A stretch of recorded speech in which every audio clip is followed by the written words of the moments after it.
It was late, past midnight, when I found myself driving down an empty stretch of road. The rain was relentless, hammering against the windshield and obscuring my view. My headlights barely cut through the darkness, and every so often, I thought I saw something move in the shadows, just at the edge of the beam. That's when I noticed the flashing lights behind me. A police car. I sighed, pulling over to the side of the road. I hadn't been speeding, so I wasn't sure why I was being stopped. Maybe a broken taillight? I rolled down the window, rain splashing onto my arm, as the officer approached. He was tall and broad-shouldered, his uniform pristine despite the downpour. His face, however, was obscured by the brim of his hat and the shadows cast by my headlights. Something about him felt off. His movements were too stiff, too deliberate. "License and registration," he said, his voice low and cold. I fumbled to comply, handing over the documents with a nervous smile. "Is there a problem, officer?" He didn't answer right away. Instead, he tilted his head, almost as if he were studying me. "Do you know what time it is?" he asked. Around midnight, I think," I replied, unsure why it mattered. "Exactly," he said, his voice a monotone. "You shouldn't be out here.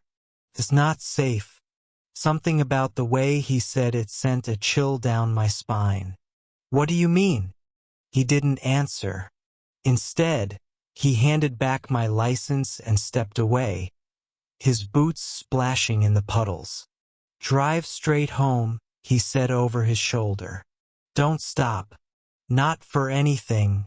I watched him return to his car, its flashing lights cutting through the rain.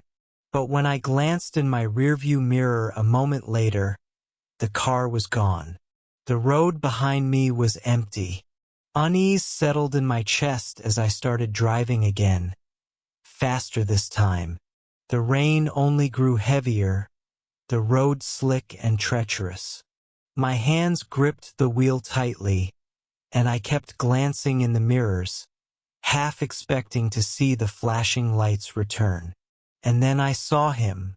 Standing in the middle of the road ahead was the policeman.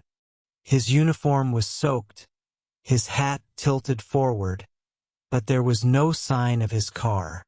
I slammed on the brakes, the tires skidding on the wet asphalt. The car came to a halt just inches from him. He didn't move, didn't flinch. He just stood there, staring at me with eyes that seemed too dark, too hollow. I rolled down the window, rain pouring in. "What are you doing?" I shouted. "How did you get here?" He didn't answer. Instead, he raised a hand and pointed behind me. My blood ran cold. I turned my head slowly, heart pounding, and saw nothing but the empty road. When I looked back, the policeman was gone.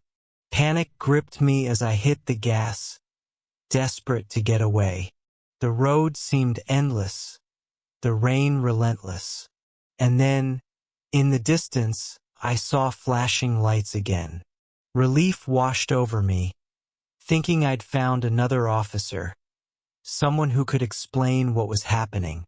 As I approached, I realized it was the same car. The same officer standing beside it, motionless. I didn't stop this time. I swerved around him, my tires splashing water onto his boots. But when I glanced in the mirror, he wasn't there. I drove for what felt like hours, the rain never letting up, the road stretching on forever. No landmarks, no signs, just darkness and the pounding of the rain. And then my car sputtered, the engine choking before it died completely. The headlights flickered, plunging me into near-total darkness. And there he was, standing just beyond the edge of the light. He walked toward me slowly, deliberately, his boots crunching on the wet gravel. I locked the doors, my hands shaking as I reached for my phone. No signal. The officer stopped beside my window, his face finally illuminated by the faint glow of the interior light. His eyes were black pits, his skin pale and waxy, stretched too tightly over his skull. He smiled, a grotesque, unnatural grin. "I told you," he said, his voice low and echoing. "You shouldn't be out here." The last thing I saw was his hand reaching for the handle, the door unlocking on its own. And then nothing.